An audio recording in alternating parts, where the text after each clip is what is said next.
Hi ಎಲ್ಲರಿಗೂ. ನಾನಿವತ್ತು Konkani dish ದಾಳಿತೋವೆ ಮತ್ತು ಪಾಲಕ್ ಅಂಬಡೆ ಮಾಡುವ ವಿಧಾನವನ್ನು ಹೇಳುತ್ತೇನೆ. ಮೊದಲಿಗೆ ದಾಳಿತೋವೆಗೆ ಅರ್ಧ ಗ್ಲಾಸ್ ತೊಗರಿಬೇಳೆಯನ್ನು 1 ಗಂಟೆ ನೆನೆಸಿಟ್ಟಿದ್ದೇನೆ.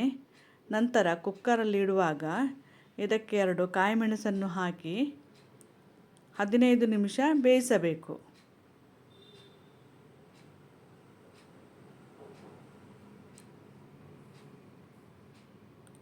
ಬೇಯಿಸಿದ ನಂತರ ಕಾಯಿಮೆಣಸನ್ನು ತೆಗೆದು ಸಪರೇಟ್ ಇಟ್ಟು ಬೇಳೆಯನ್ನು ಸ್ವಲ್ಪ ಚಾರ್ನ್ ಮಾಡಬೇಕು.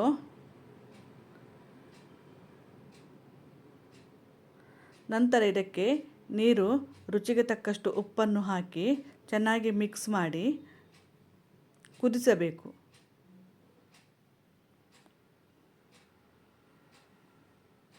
ಹತ್ತು ನಿಮಿಷ ಕುದಿಸಿದರೆ ಸಾಕು. ನಂತರ ಇದಕ್ಕೆ ಒಂದು ಒಗ್ಗರಣೆ ಹಾಕಬೇಕು.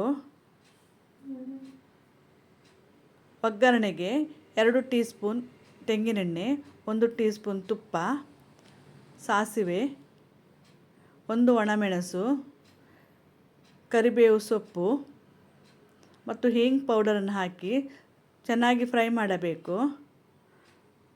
ನಂತರ ಇದನ್ನು ಬೇಯಿಸಿದ ದಾಳಿತೋವೆಗೆ ಹಾಕಬೇಕು. ಪಾಲಕ್ ಅಂಬಡೆಗೆ ನಾನಿಲ್ಲಿ 2 ಕಟ್ಟು ಪಾಲಕ್ ಸೊಪ್ಪನ್ನು ತಗೊಂಡಿದ್ದೇನೆ. ಅದನ್ನು ಚೆನ್ನಾಗಿ ತೊಳೆದು ಕಟ್ ಮಾಡಿ ಅದಕ್ಕೆ ರುಚಿಗೆ ತಕ್ಕಷ್ಟು ಉಪ್ಪು, ಮೆಣಸಿನ ಹುಡಿ ಮತ್ತು ಕಡಲೆ ಹಿಟ್ಟನ್ನು ಹಾಕಿ ಚೆನ್ನಾಗಿ ಮಿಕ್ಸ್ ಮಾಡಿದ್ದೇನೆ. ಇದಕ್ಕೆ ನೀರನ್ನು ಸೇರಿಸಬಾರದು, ಪಾಲಕ್ ಸೊಪ್ಪಲ್ಲಿ ನೀರಿನ ಅಂಶ ಇರ್ತದೆ. ಈ ಥರ ಚೆನ್ನಾಗಿ ಮಿಕ್ಸ್ ಮಾಡಬೇಕು.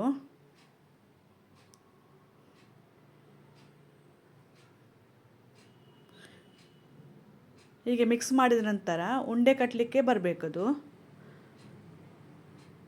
ಕಟ್ಟಲಿಕ್ಕೆ ಬಾರದಿದ್ದರೆ ಸ್ವಲ್ಪ ಕಡಲೆ ಹಿಟ್ಟನ್ನು ಸೇರಿಸಬಹುದು.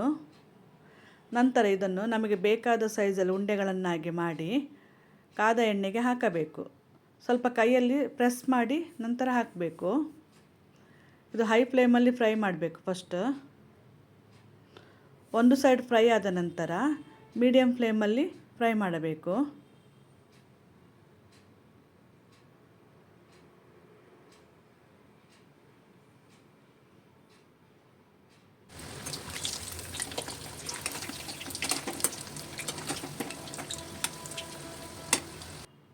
ಇಷ್ಟು ಫ್ರೈ ಆದರೆ ಸಾಕು. ನಿಮಗೆ ಇದು 2 ರೆಸಿಪಿ ಇಷ್ಟವಾದಲ್ಲಿ ಲೈಕ್, ಶೇರ್ ಮತ್ತು ಸಬ್ಸ್ಕ್ರೈಬ್ ಮಾಡಿ. Thank you for watching.